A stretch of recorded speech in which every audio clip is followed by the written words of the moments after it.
దేవుని వాక్యం చదువుకుందాం. నిర్గమాకాండం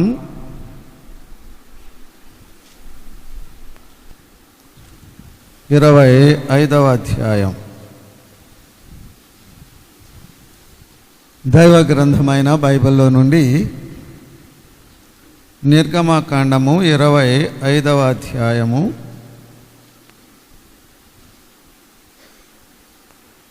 వచనం 8 చదువుకుందామండి.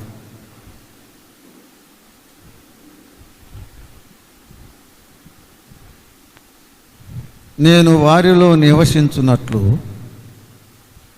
వారు నాకు పరిశుద్ధ స్థలమును నిర్మింపవలెను.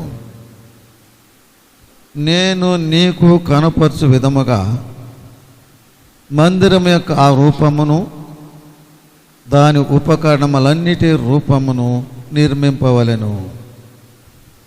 నేను వారిలో నివసించున్నట్లు వారు నాకు ఒక పరిశుద్ధ స్థలమును నిర్మింపవలెను. నేను నీకు కనపరచు విధముగా మందిరం యొక్క రూపమును దాని ఉపకరణములన్నిటి రూపమును నిర్మింపవలెను. చదవబడిన లేఖన భాగమును దేవుడు తన ఆత్మ ద్వారా దీవించినట్లుగా ప్రార్థన చేసుకుందామండి. ప్రార్థన. ఆకాశ మహాకాశములు పట్టజాలని దేవా, మహోన్నతుడా, సర్వోన్నతుడా, మహిమా స్వరూపుడా, మా ప్రభు అయిన యేసుక్రీస్తు యొక్క తండ్రివైన దేవా, నీ పాదములకు వందనములు స్తుతులు చెల్లిస్తున్నాం. నీ సన్నిధిలో ప్రార్థించి కనిపెట్టిన విధముగా ఈ దినమున జూబిలీలో మరి బేతనీయ ప్రార్థనా మందిర ప్రతిష్ట మీ కుమారుడైన క్రీస్తు ప్రభు నామ మహిమార్థమై జరిగించి మీ నామమును ఘనపరుచుకున్నందులకు స్తుతులు చెల్లిస్తున్నాం. ఈ సమయమున చదవబడిన లేఖన భాగమును మా అందరికీ దీవించండి. క్రీస్తు ప్రభును మహిమపరచండి. మీ నామానికి కీర్తి తెచ్చుకున్నామని మహిమ ఘనత ప్రభావములు మీకే చెల్లిస్తూ మా ప్రభువును మా రక్షకుడైన యేసుక్రీస్తు నామమున స్తోత్రములు చెల్లించి ప్రార్థన చేస్తున్నాము తండ్రి. ఆమేన్. దేవునికి స్తోత్రం చెల్లిస్తున్నాము. దేవుని యొక్క మహాకృపను బట్టి మనమందరము ప్రకటించి ప్రార్థించి కనిపెట్టిన విధముగా ఈ నూతన మందిర యొక్క ప్రతిష్ట క్రీస్తు ప్రభు నామ మహిమార్థమై తండ్రి అయిన దేవుడు చక్కగా జరిగించి తన కుమారుని మహిమపరుచుకున్నందులకై దేవునికి స్తోత్రములు చెల్లిస్తున్నాం. ప్రభు మదర్ తెరీసా కాలనీలో ఏర్పరచుకున్న స్థానిక సంఘమును బట్టి, పరిశుద్ధులు అందరిని బట్టి, విశ్వాస గృహమునకు చెందిన ప్రియులను అందరిని బట్టి దేవునికి స్తోత్రములు చెల్లిస్తున్నాం. ప్రభువు వారిని కనికరించి వారికి అనుగ్రహించిన ఈ భూభాగాన్ని బట్టి ఈ భూభాగములో మంచి మందిరం, మరి శృంగారమైన మందిరమును నిర్మించుకోవటానికి ప్రభువు ప్రియులను బలపరిచి ఆయన చేసిన కృపా కార్యములన్నిటిని బట్టి దేవునికి స్తోత్రములు చెల్లిస్తున్నాం. మరి ప్రియులు మరి చాలా తొందర కలిగి ఈ స్థలాన్ని తీసుకున్నారు. చాలా ఇబ్బందులు పడ్డారు.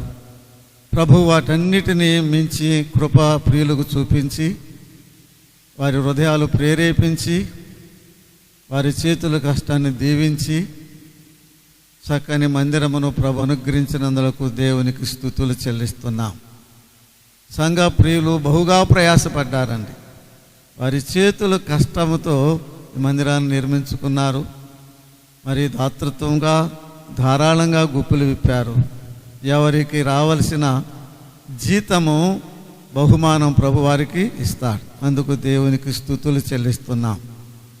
ఈ సమయమున మనం చదువుకున్న లేఖన భాగం నిర్గమాకాండము 25వ అధ్యాయము వచనము 8, 9 వచనాలు మనం చదువుకున్నాం. ఆ లేఖన భాగములో దేవుని యొక్క ఆశ అక్కడ మనం చూస్తున్న ఆయన అపేక్ష, ఆయన కోరిక, ద డిజైర్ ఆఫ్ గాడ్. దేవుని యొక్క అపేక్ష మనం చూస్తున్నాం. ఏంటి దేవుని యొక్క అపేక్ష? నేను వారి మధ్య నివసిస్తా, నేను వారి మధ్య నివసించున్నట్లుగా వారు నాకు ఒక పరిశుద్ధ స్థలమును ఏం చేయాలన్నాడు? పరిశుద్ధ స్థలమును వారు నిర్మించాలి. అంతేకాదు, నేను మోషే నీకు కొండపైన చూపించిన రూపమును దాని ప్రకారముగా ఆ మందిరమును నిర్మించాలి అని దేవుడు మోషేకు తెలియచేస్తున్నాడండి. ఆది అపోస్తల కార్యములు 7వ అధ్యాయం 22లో మోషేను గురించి అతడు ఐగుప్తీల సకల విద్యలు అభ్యసించి మాటలెందును కార్యములెందును నేర్పరి అయి ఉన్నాడనే మాట చూస్తున్నాం. ఐగుప్తీయులు పిరమిడ్ నిర్మాణంలో ప్రసిద్ధి చెందినవారు. ప్రపంచ వింతలలో అది కూడా ఒక వింతగా ఇప్పుడు లోకం చెప్పుకుంటుంది. మోషే ఐగుప్తీయులు సకల విద్యలు అభ్యసించాడు. కానీ ఆ యొక్క విద్య, ఆయన నైపుణ్యం పిరమిడ్ నిర్మాణానికో, రాజుగారి యొక్క అంతఃపురానికో, ప్యాలెసెస్ నిర్మాణానికో సరిపోతుందేమో. కానీ మోషే, నీ జ్ఞానం చొప్పున, నీ విద్య చొప్పున, నీ చమత్కారం చొప్పున, నీ తెలివి చొప్పున కాదు, నేను చూపించిన విధముగా దానిని నీవు రూపించాలి. దైవ కార్యములు, దైవ మందిరం, విశేషంగా దేవుని సంఘం నిర్మాణం మానవుని యొక్క జ్ఞానం మీద కానీ, మానవుని యొక్క బుద్ధి కుశలత మీద కానీ, అతని యొక్క తెలివితేటలు నైపుణ్యం మీద కానే కాదు. ఆది కాండములో మరి యొక్క నిర్మాణం మనం చూస్తున్నాం. అది ఓడ నిర్మాణం కదండి. ఆ ఓడ నిర్మాణం కూడా కొలతలు ఎవరిచ్చారు? దేవుడే ఇచ్చాడు. 6వ అధ్యాయం 20వ వచనములో నోవాహు కూడా దేవుడు ఎలాగ చెప్పాడో అలాగునే నిర్మించెను అనే మాట చూస్తున్నామండి. చూస్తారా? ఆది కాండము 6వ అధ్యాయంలో 22వ వచనం, నోవాహు అట్లు చేసెను, దేవుడు అతనికి ఆజ్ఞాపించిన ప్రకారం యావత్తు చేసెను. నోవాహు అట్లు చేసెను, దేవుడు అతనికి ఆజ్ఞాపించిన ప్రకారం యావత్తు చేసెను. నిర్గమాకాండము 40వ అధ్యాయము, నిర్గమాకాండం 40వ అధ్యాయం. అక్కడ నోవాహు దేవుడు ఆజ్ఞాపించాడు ఓడ నిర్మాణం. నోవాహు దేవుడు ఎలా ఆజ్ఞాపించాడో అలాగనే చేశాను అనే మాట చూస్తున్నామండి. నిర్గమాకాండము 40వ అధ్యాయము వచనం 18, యెహోవా మోషేకు ఆజ్ఞాపించినట్లు మోషే మందిరమును నిలవబెట్టి దాని దిమ్మెలు వేసి దాని పలకలు నిలబెట్టి దాని పెండెములను బద్దలను చునిపి దాని స్తంభములను నిలువబెట్టాను. యెహోవా మోషేకు ఆజ్ఞాపించినట్లు మోషే మందిరమును నిలవబెట్టాను. 35వ వచనమండి. మరి అతడు మందిరమునకును బలిపీఠమునకును చుట్టూ ఆవరణ ఏర్పరచి ఆవరణపు ద్వారమును వేసెను. అలాగున మోషే పని సంపూర్తి చేసెను. 30వ వచనమండి. యెహోవా మోషేకు ఆజ్ఞాపించినట్లు అనే మాట చూస్తున్నాం. అలాగునే చేశాను, అలాగునే చేశాను, అలాగునే చేశాను. ఓడ నిర్మాణం కానీ, మందిర నిర్మాణం కానీ దేవుడు చెప్పినట్లుగానే దేవుని కొలత ప్రకారముగా నోవాహు అలాగే చేశాడు, మోషే కూడా అలాగనే చేశాడు. ఆనాటి లోకములో మోషే గొప్ప విద్యావేత్త, సకల విద్యలు అభ్యసించినవాడు. కానీ మందిర నిర్మాణానికి, దైవ కార్యములకు, ఈనాడు సంఘ నిర్మాణానికి మానవ జ్ఞానం, మానవ చమత్కారం, మానవుని నైపుణ్యం దేవుని సన్నిధిలో చెల్లనే చెల్లదు.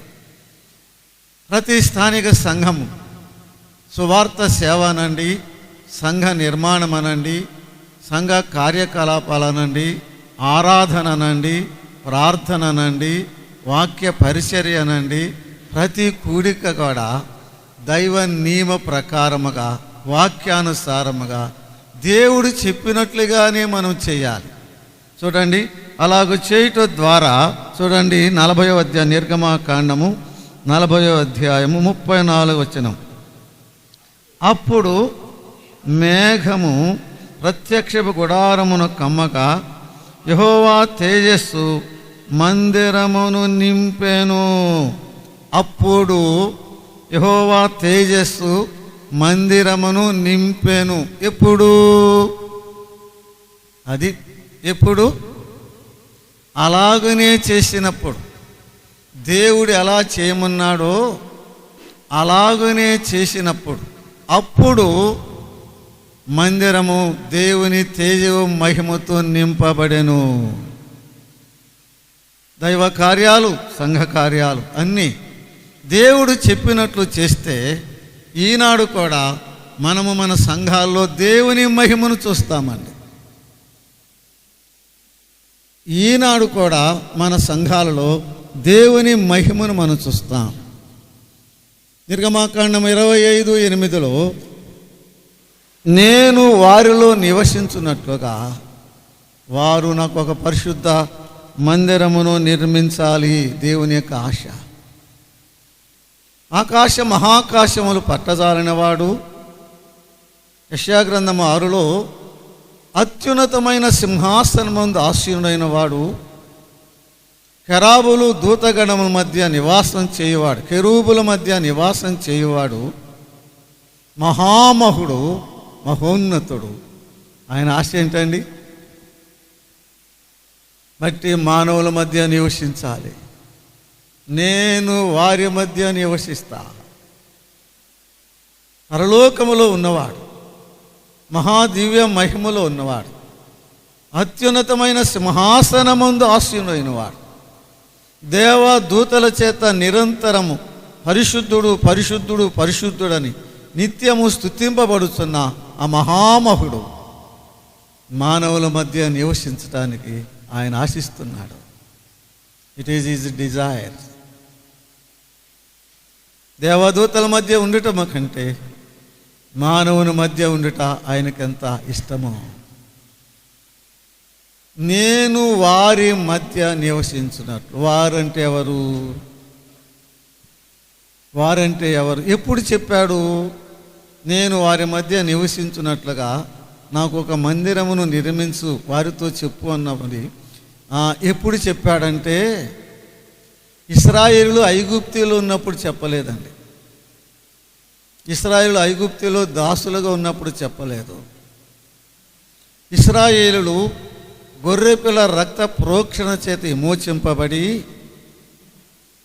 ఎర్ర సముద్రములో బాప్తిసం పొంది అద్దరికి వచ్చిన తరువాత దేవుడు తన కోరికను వెల్లడి చేస్తున్నాడండి. ఇవన్నీ చాలా క్రమంతో కూడిన దైవ నియమాలండి. ఎవరు పడితే వారు కాదు ఆయనకు మందిరాన్ని నిర్మించేది. వారంటే విమోచింపబడిన వారు. చూడండి, ఎజ్రా గ్రంథము 1వ అధ్యాయము 3వ వచనం చదువుతారా? ఎజ్రా గ్రంథము 3వ అధ్యాయము 1వ వచనం 3వ వచనం 1వ అధ్యాయము 3వ వచనం అండి. ఎజ్రా 1:3 మీలో ఎవరు ఆయన జనులు, ఇంకెవరో కాదు,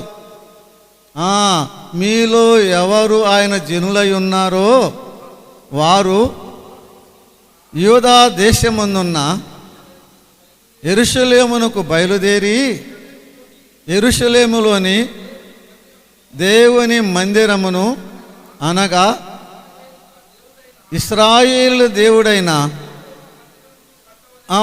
ఎవరండి? ఆయన ప్రజలు మాత్రమే.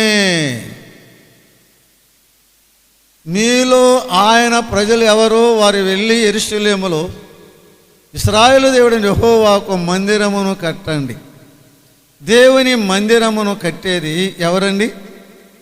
ఆయన ప్రజలే, ఇంకెవరో కాదు. ఎవరు ఆయన ప్రజలు? ఎప్పుడు వారిని అడిగాడు?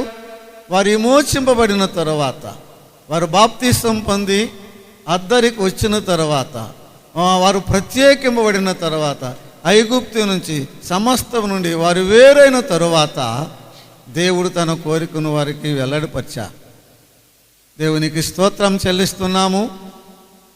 అలాగునే మోషేకు దేవుడు చూపించిన ఆ పోలికలన్నిటినీ, ఆ కొలతలన్నిటినీ, ఆ ఉపకరణములన్నిటినీ మోషే అలాగునే చేశాడు. అప్పుడు ఆ మందిరము దేవుని మహిమతో నింపబడెను. దేవునికి స్తోత్రం చెల్లిస్తున్నాము. అప్పుడైనా ఇప్పుడైనా ఎప్పుడైనా దైవ నియమం ఒకటే. దేవుని వాక్యం మారదు.